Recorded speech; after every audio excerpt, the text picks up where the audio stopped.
बिस्मिल्लाहिर्रहमानिर्रहीम। अस्सलामु अलैकुम वरहमतुल्लाहि वबरकातुहू। मुअज़्ज़ज़ नाज़रीन किराम, मैं हूँ फिरदौस रज़ा, आप देख रहे हैं एमएस तालीमात। हज़रात मोहतरम, उम्मीद करता हूँ कि आप सब खैरियत के साथ होंगे और दुआ है अल्लाह से कि अल्लाह ताला आप सबको सलामत रखे, अपनी हिफ्ज़ो अमान में रखे। वज़ू, गुस्ल, तहारत, इस्तिंजे का बयान, पाकी नापाकी का बयान, मैंने इससे पहले कई वीडियोस में आपके सामने कुछ बातें उनके ताल्लुक से रखी। अब आज मैं इस वीडियो में आपके सामने सत्रे औरत का बयान, सत्रे औरत किसको कहते हैं, सत्र कितना फर्ज है, ये सारी बातें आपके सामने रखने की कोशिश करूंगा। गुजारिश है कि आप इस वीडियो में आखिर तक बने रहें और वीडियो को लाइक कर दें। चैनल पर अगर हमारे पहली बार आए हैं तो चैनल को सब्सक्राइब करना बिल्कुल न भूलें।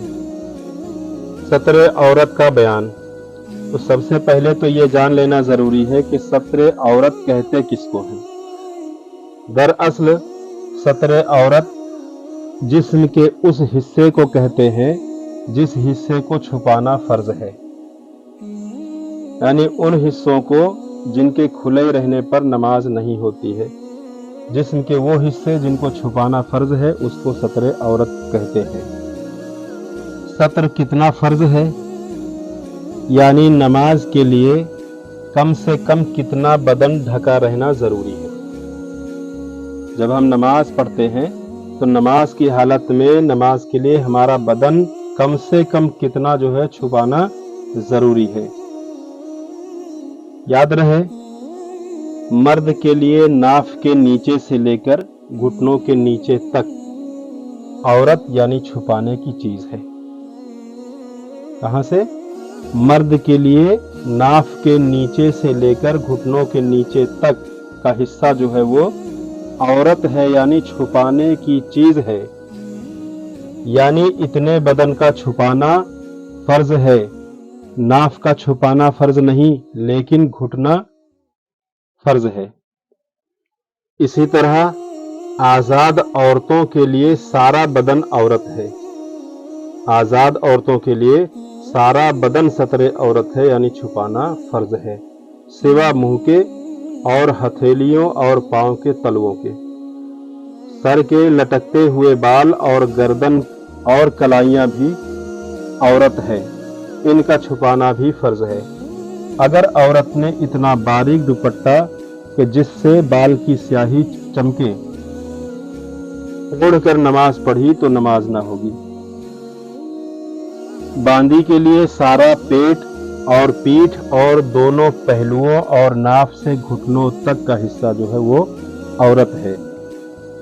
जिन आज़ा का छुपाना फर्ज है, इनमें से कोई अज़ू अगर चौथाई से कम खुल गया तो नमाज हो जाएगी, और अगर चौथाई अज़ू खुल गया और फौरन छुपा लिया जब भी नमाज हो गई, और अगर बकदरे एक रुकन यानी 3 मरतबा सुबहान अल्लाह कहने के बराबर खुला रहा या कसदन खोला, अगरचे फौरन छुपा लिया, नमाज जाती रही। मसला, औरत का चेहरा अगरचे औरत नहीं है, लेकिन गैर महरम के सामने मुंह खोलना मना है। यूं ही गैर महरम को इसका देखना जायज नहीं। अगर किसी मर्द के पास सत्र के लिए जायज कपड़ा नहीं और रेशमी है तो फर्ज है कि इसी से सत्र करे और इसी में नमाज पढ़े। अलबत्ता और कपड़े होते हुए मर्द को रेशमी कपड़ा पहनना हराम है और रेशमी कपड़े में नमाज मकरूह तहरीमी है। अगर नंगे शख्स को चटाई या बिछौना मिल जाए तो इससे सत्र करे, नंगा न पढ़े, यानी नंगे होकर नमाज न पढ़े, उसी से अपना सत्र छुपाए। ये ही अगर घास या पत्तों से सत्र कर सकता है तो यूं ही करे। इसी तरह अगर किसी के पास बिल्कुल कपड़ा ना हो तो वो बैठकर नमाज पढ़े और रुकू व सजदा इशारा के साथ करे, चाहे वो दिन हो या रात में हो, घर में हो या मैदान में हो। अगर दूसरे के पास कपड़ा है और यकीन इस बात का है कि मांगने पर वो दे देगा तो मांगना वाजिब है, यानी कपड़ा मांग करके नमाज पढ़ें।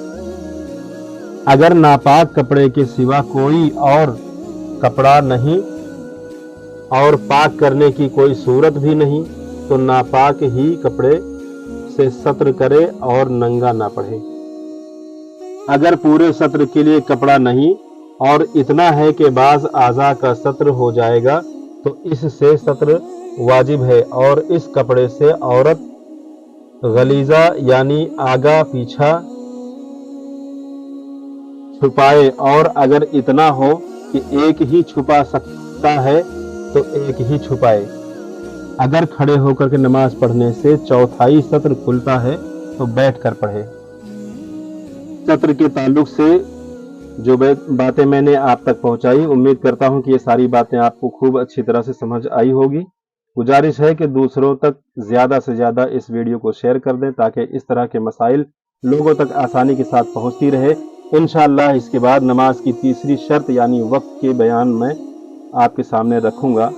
अस्सलामु अलैकुम रहमतुल्लाहि व बरकातहू।